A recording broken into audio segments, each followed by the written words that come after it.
نہیں، ان کو تو ایسا نہیں کہنا چاہیے تھا. ایسا کیوں کہا انہوں نے؟ مریض بن کر آئے تھے دواخانے میں، ڈاکٹروں کے ایگزامینر بن گئے. مرید بن کر آئے تھے خانقاہ میں، اب شیخ کے ممتحن بن گئے. معیار سیکھنے کے لیے آئے تھے ادارے میں، اب معیار بتانے لگ گئے. کیسی فرعونیت ہے طبیعت میں. اس فرعونیت کے ساتھ کیا ترقی ہوگی ہماری؟ دیکھیے، بیانات آپ سنیں گے، خانقاہوں میں آپ جائیں گے، بیعت بھی آپ کر لیں گے، تفسیر قرآن مجید بھی مکمل ہو جائے گی، لیکن جہاں اصل ولایت اٹکی ہوئی ہے، جو گناہ اصل مانع بنا ہوا ہے، اصل جس جرم سے توبہ ہونی چاہیے، اگر اسی سے توبہ نہیں ہوگی تو پھر اللہ کیسے ملیں گے؟ تو اس واسطے توبہ کرنے کی ضرورت ہے اپنے جرائم سے. ڈاکٹر کے پاس جاتے ہیں لوگ، پہلے اپنی بیماری، پورا جسم اچھا ہے، ناخن نکل گیا، غم ہوتا ہے اس کا کہ ناخن چلے گیا، ناخن نکل گیا، علاج کراتے ہیں. علم کے ذریعے سے اپنا خلا پورا کریں، علم کے ذریعے سے اپنی کوتاہی کو درست کریں، علم کے ذریعے سے اپنی ناکامی کو ختم کریں، علم کے ذریعے سے اپنے ناکارہ پن کو ختم کریں. پڑھنے پڑھانے والے کے لیے پہلے دن آئے تھے سخت مزاج تھے، اب بھی سخت مزاج ہیں، ڈرتے ہیں لوگ ملنے کے لیے. قائد بننے کا، کامیاب استاذ بننے کا پہلا وصف ہے نرمی. نرمی ہی نہیں آئی، گھر اور خاندان میں بھی نرمی نہیں ہے. اور حدیث پاک کا خلاصہ ہے، جس خاندان میں نرمی نکالی گئی وہ خاندان جہنمی ہے. حدیث مبارکہ کا خلاصہ ہے، معارف الحدیث میں یہ حدیث موجود ہے. تو نرمی اپنے اندر لانا چاہیے. ٹٹول کر دیکھیں، تفسیر ہو گئی پوری قرآن کی، لیکن اصل جہاں پر بدتمیزی تھی اس سے توبہ ہوئی یا نہیں ہوئی؟ عمرہ کر کے آ گئے، لیکن ننن سے بات ابھی بھی چھوٹی ہوئی ہے، پارٹنر سے معاملہ پہلے بھی الجھا ہوا تھا، ابھی بھی الجھا ہوا ہے. مسجد کی تعمیر ہو گئی، لیکن داماد سے بات نہیں ہے اور بہو سے بد زبانی چل رہی ہے. یہ جو کوتاہیاں ہیں وہ ختم ہی نہیں ہوئی ہے. نیکی کرنے کے بعد، عمرہ کرنے کے بعد، مسجدوں کی تعمیر کرنے کے بعد، تو پھر یہ کون سی سمجھداری ہے؟ پھر یہ کون سی نیکی ہے؟ اصل نیکی یہ ہے اپنے گناہوں کو معافی کروا لینا، اپنے گناہوں کی اصلاح کر لینا. حضرت شاہ صاحب فرمایا کرتے تھے، وہ بار بار سنایا بھی گیا ہے واقعہ گزشتہ کی مجلس میں بھی. کیا فرماتے ہیں؟ ایک آدمی آ کر پوچھا، کنویں میں چوہا گر گیا ہے، اب اس میں کیا کرنا چاہیے پاکی صفائی کے واسطے؟ کہا گیا کہ اتنے ڈول نکال لو، پاک ہو جائے گا کنواں. تو اتنے ڈول نکال لیے، بعد میں آ کے پھر وہی شکایت ہے کہ کنواں پاک نہیں ہوا. تو بہت دیر کے بعد، سوچنے کے بعد مفتی صاحب نے کہا کہ بھائی آپ نے چوہا نکالا کہ نہیں نکالا؟ تو معلوم ہوا کہ چوہا نہیں نکالا. وہ مفتی صاحب فرماتے ہیں کہ جو غلطی ہے اس غلطی کو درست کرے بغیر، جو چوہا اندر پڑا ہے اس چوہے کو نکالے بغیر پورا کنواں بھی خالی کر دو لیکن بدبو ویسی ہی رہے گی. پورے اعمال کر لی، اصل جس معصیت سے توبہ کرنا چاہیے، اصل جو خوبی آنی چاہیے وہ خوبی نہیں آئی. خلافتیں بھی مل گئی، اندرون بیرون ملک کے اسفار بھی ہو گئے، لیکن کسی ثالثی پر راضی نہیں ہے. تعلق ہے میرا فلانی مفتی صاحب کے گھر والوں سے، میرا تو فلانی شیخ کی بیوی سے بے تکلفی ہے. تو کتنا مان کر چلتے ہیں، کتنا پوچھ کر چلتے ہو. حالات کے آنے پر پتہ چلتا ہے کہ تقویٰ کتنا ہے. اختلاف کے وقت پتہ چلتا ہے کہ زبان کتنی میٹھی ہے. تنہائی میں مخالف کے بارے میں بولتے ہوئے پتہ چلتا ہے کہ اپنے اندر خوف خدا کتنا ہے. دشمن پر قابو پا جانے کے بعد معلوم ہوتا ہے کہ تقویٰ کتنا ہے. یہ موقع ہے یہاں پر مدرسے سے وابستگی والے، اجتماع سے وابستگی والے سب لوگوں کو اپنی زندگی ٹٹول کر دیکھنا چاہیے. اپنی زندگی میں جو غلطی ہے، جو خلا ہے، اس خلا کو پوری کرنے کی کوشش ہو۔ میری اس پوری دوسری بات کا خلاصہ یہی ہے، جہاں پر علمی اور عملی نقص پایا جاتا ہے، اصل اس ویک پوائنٹ کی تلافی ہونی چاہیے، خاتمہ ہونا چاہیے، ٹریٹمنٹ ہونا چاہیے۔ کیوں ہے میراث کی الجھنیں اب تک؟ کیوں ہے اب تک فلانی سے خطا تعلقی؟ کیوں ہے اب تک فلانی سے خطا رحمی؟ ہم یہ نہیں کہتے ہر ایک سے بے تکلف ہو جاؤ، خطا رحمی کیوں ہے؟ سلام تو باقی رکھ سکتے تھے، دعا تو کر سکتے تھے، تعزیت تو کر سکتے تھے، عیادت تو کر سکتے تھے، موقع سے کبھی دعوت میں تو آ سکتے تھے۔ خطا تعلق کیسے زندگی گزاری جائے گی ان خطا تعلق کی وجہ سے؟ اپنے آپ کو مظلوم ہی سمجھتا رہے گا، اپنے آپ کو بے قصور ہی سمجھتا رہے گا۔ کوئی عدالت ایسی نہیں ہے جو دونوں فریقوں کے فیور میں فیصلہ کریں۔ بلی جیسے اپنے پیخانے کو چھپا کر رکھتی ہے، آدمی بھی اپنے عیوب کو چھپا کر رکھتا ہے۔ انسان کا مزاج ایسا ہی بن گیا ہے۔ اپنے جسم کے بچھو نظر نہیں آتے، دوسروں کی مکھیاں ہٹانے کی فکر کرتے ہیں۔ حدیث میں کہا گیا، ایک دوسرے کا تنکا بھی نظر آتا ہے، اپنی شہدید نظر نہیں آتی۔ یہ مزاج آج کل بن رہا ہے مسلمانوں کا۔ علم کا جتنا کمال آتا ہے، اپنی ذات پر اتنی ہی بے اعتمادی بڑھنی چاہیے۔ اپنے نفس پر بے اعتمادی بڑھتی جائے۔ جتنا علم اپنے اندر آتا ہے، اپنی ذات پر اللہ کا خوف بڑھتا جائے۔ ڈرنے والا بچتا ہے، ڈر رہا ہے ٹرین چھوٹ جائے گی، ڈر رہا ہے بس چھوٹ جائے گی، تو جلدی سے ریڈی ہو جاتا ہے، بس مل جاتی، ٹرین مل جاتی۔ اور جو اطمینان سے بیٹھ گیا، میرے بغیر فلائٹ نہیں اڑتی، تو فلائٹ مس ہو جائے گی، نہیں جا پائیں گے، رہ جائیں گے۔ ذرے بھی فکر نہیں ایمان کے خاتمے کی، حسن خاتمے کی، ایمان کے بغیر ہی چلے جائیں گے۔ تو آدمی کو چاہیے کہ فکر کریں، اللہ سے ڈرتے رہیں، اطمینان سے نہ ہو جائیں۔ اپنے اطمینان سے اگر رہ جائیں گے تو پھر یہ اطمینان ہم کو خسارے میں ڈال دے گا۔ آدمی اپنی زندگی کو بدعملیوں سے پاک کریں، ان بدعملیوں کا علاج نہ کریں تو سب سے بڑا نقصان یہی ہے۔ سب ڈرتے تھے، حضرت عمر رضی اللہ تعالیٰ عنہ اتنے بڑے صحابی ہونے کے بعد بھی اللہ سے ڈرتے تھے۔ کیسا حال تھا حضرت عمر رضی اللہ تعالیٰ عنہ کا؟ بہت رویا کرتے تھے۔ اللہ نے کیسے خطاب کیا اپنے نبی سے، لئن اشرکت لیحبطن عملک ولتکونن من الخاسرین۔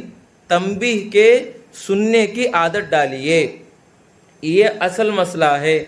تنبیہ کے سننے کی عادت اپنے اندر ڈالنی چاہیے۔ بڑوں کی تنقید، بڑوں کی اصلاح سننے کی عادت ڈالیے۔ دیکھیے مولانا سجاد صاحب فرماتے ہیں، اس دن تمہاری بربادی شروع ہو گئی جب تمہارے بڑے تمہیں ٹوکنے سے ڈرنے لگ گئے۔ شروع ہو گئی بربادی اسی دن۔ والد صاحب ڈر رہے ہیں، بولوں گا تو آنکھ نکال کر دیکھے گی۔ والدہ ڈر رہی ہیں، جھاڑو دو بولنے سے اچھا ہے کہ میں ہی جھاڑو لگا لوں، اس کو بولے تو نہیں سنے گی۔ آ گئی بربادی۔ اگر بڑے کچھ نصیحت کرنے سے ڈر رہے ہیں تو سمجھ لیجئے ہم بربادی کی طرف جا رہے ہیں۔ اب نصائح سے نہیں سدھریں گے تو حوادث سے سدھریں گے، حوادث سے بھی نہیں سدھریں گے تو پھر اللہ ہی بچائے، اللہ ہی ان کا حامی اور ناصر ہے۔ اللہ نے بھی تنبیہ کی ہے۔ کس کو تنبیہ کی؟ کون ہے؟ حضرت محمد صلی اللہ علیہ وسلم کو اللہ نے تنبیہ کی۔ کیا فرمایا؟ قرآن دیکھ لیجئے، اما پارا اٹھا لیجئے، اللہ تنبیہ فرما رہے ہیں، اور وہ آقا کو تنبیہ فرما رہے ہیں۔ عبس وتولی ان جاءہ الاعمی۔ کیوں چہرہ بگاڑا؟ کیوں پیشانی پر بل آئے؟ کیوں توجہ دی ان مالداروں کی طرف؟ کیوں توجہ نہیں دی عبداللہ ابن مختون اندھے کی طرف؟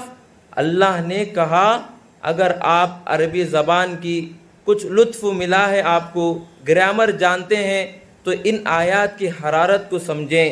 عفا اللہ عنک لما اذنت لہم، اللہ نے تو معاف کر دیا نبی جی آپ کو، اللہ نے تو معاف کر دیا۔ اتنا لحاظ ہے اللہ کے پاس، پہلے یہ فرماتے معاف کر دیا ہم نے آپ کو، لیکن کیوں اجازت دی منافقوں کو، کیوں اجازت دی آپ نے؟ دیکھ لیجئے کتنی آیتیں ہیں قرآن مجید میں اللہ تعالیٰ انبیاء کو تنبیہ فرماتے ہیں، اللہ ہی ان کے مربی ہیں، وہ براہ راست اللہ سے تربیت یافتہ ہیں، تو سمجھنا چاہیے تنبیہ کرنے پر سوچنا چاہیے کہ اپنی اصلاح کے لیے ہی بول رہے ہیں۔ نصاب کی تکمیل سے تربیت نہیں ہوتی، نصاب کی خانہ پوری سے تربیت نہیں ہوتی، تنبیہات کو قبول کرنے سے تربیت ہوتی ہے۔ آدمی جتنا حوالے ہو جائے، جتنا اپنے بڑوں کی منشا کو سمجھے، صحابہ کو دیکھیے کیسے تھے وہ اللہ کے نبی صلی اللہ علیہ وسلم کی منشا کو سمجھتے تھے۔ ہم کو بھی چاہیے اپنے بڑے کے منشا کو سمجھے، لیکن لوگوں کا مزاج نہیں، ان کو تو ایسا نہیں کہنا چاہیے تھا۔ ایسا کیوں کہا انہوں نے؟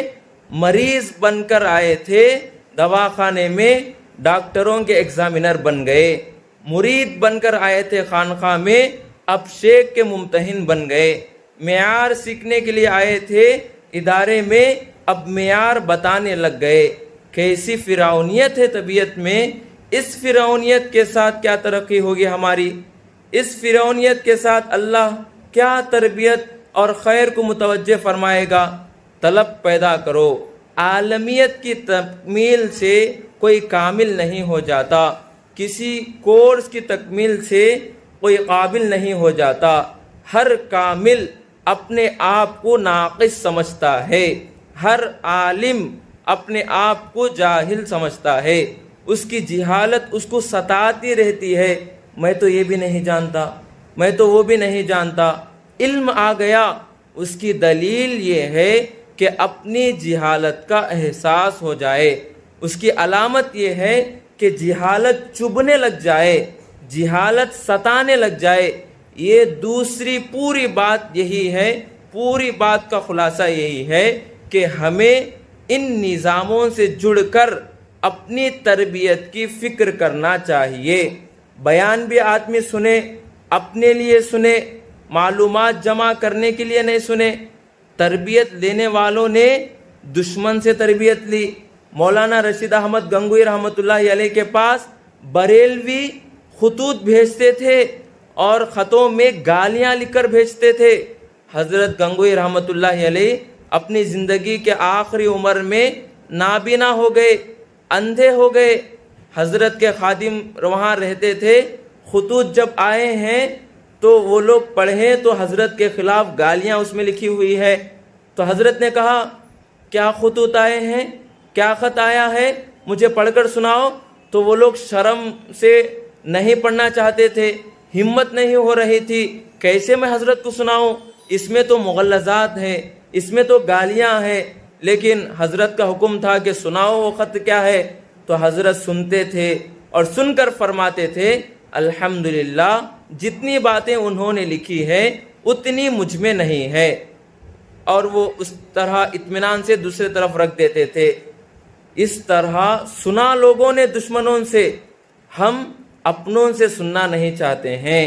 ڈاکوؤں نے سنا، امام غزالی نے، اتنے بڑے عالم، ڈاکوؤں نے کہا کیا تیری کتابیں چوری کرنے سے تیرا علم چوری ہو گیا؟ اب انہوں نے چھوڑ دیا کاپیوں پر انحصار کرنا، اب ان کاپیوں پر لکھا ہوا سب کو یاد کرنا شروع کیا۔ ڈاکوؤں کی بات پر انہوں نے عبرت حاصل کر لی۔ امام ابو حنیفہ رحمۃ اللہ علیہ بچے سے نصیحت لے لی، کہا کسی موقع پر امام ابو حنیفہ سے ایک بچے نے کہا میں گر جاؤں گا تو مجھے چوٹ لگے گی، مگر تم سنبھل کر رہنا ورنہ قوم گر جائے گی۔ یہ اس بچے کا کلام ہے، میں گر جاؤں گا تو مجھے چوٹ لگے گی، اگر امام اعظم ابو حنیفہ تم اگر گر جائیں گے تو قوم گر جائے گی۔ حضرت نے سنا، بعد میں معلوم ہوا واقعتاً اس بچے نے صحیح کہا۔ کتاب میں لکھا ہوا ہے، سیرت النعمان میں، دو بچے آپس میں بات کر رہے تھے۔ معلوم ہے آپ کو جو یہ مول صاحب جا رہے ہیں یہ پوری رات نماز پڑھتے ہیں۔ حضرت امام اعظم ابو حنیفہ پہلے آدھی رات نماز پڑھتے، آدھی رات سو جاتے تھے۔ جب ان بچوں سے سنا جب لوگوں کا حسن ظن ایسا ہے تو مجھے ایسا بن جانا چاہیے، مجھے ایسا بن جانا چاہیے، تو پوری رات نماز کا عمل شروع کر دیا۔ ان دو بچوں کی چیما گویاں سن کر تعجب ہوتا ہے ہمیں اپنی بے حسی کو دیکھ کر، تعجب ہوتا ہے ہمیں اپنی مردہ دلی کو دیکھ کر۔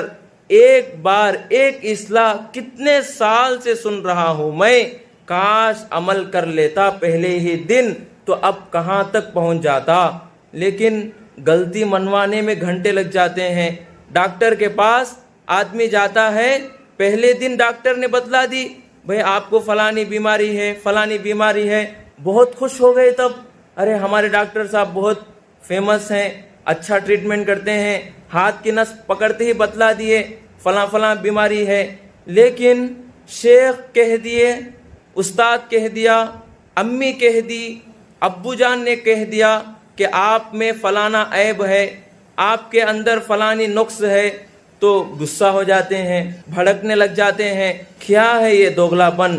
جسم کے علاج میں عیب دریافت ہونا، دید قصور ہونا کمال ہے آپ کے نزدیک، روح اور اخلاق کے علاج میں کیوں نہیں ہے یہ کمال؟ جسم کی بیماری معلوم ہو جائے تو خوش ہو جاتے ہیں، اپنی روح کی بیماری معلوم ہو جائے تو خوش ہونے کے بجائے منہ پر بل آ جاتا ہے۔ یہ بہت برا کام ہے اس طرح کرنا۔ حضرت نبی پاک صلی اللہ علیہ وسلم کی منشا کیا تھی؟ اللہ کے نبی نے انگوٹھی نکال کر پھینک دی تو پھر وہ صحابی نے وہ انگوٹھی کبھی اپنے لیے استعمال نہیں کیا، بلکہ جس نبی نے اس انگوٹھی کو پھینک دیا ہو اب میں کیسے اس انگوٹھی کو استعمال کروں، اس طرح وہ صحابہ اللہ کے نبی صلی اللہ علیہ وسلم کے منشا کو سمجھتے تھے اور اس کے موافق عمل کرتے تھے۔ یہ دو باتیں تھیں جو اس موقع پر آپ حضرات سے عرض کرنی تھی۔ اللہ تعالیٰ سے دعا ہے ان باتوں کو سمجھنے کی توفیق عطا فرمائے۔ جب آدمی کچھ قبول کرتا ہے، اپنے بڑوں کی عزت کرتا ہے، تو ہی اس کے علم میں فائدہ ہوتا ہے، بڑوں کی اطاعت سے علم میں برکت آتی ہے۔ یہ دو باتیں تھیں جو اصلاح معاشرے کے طور پر آپ حضرات کے سامنے عرض کرنی تھی۔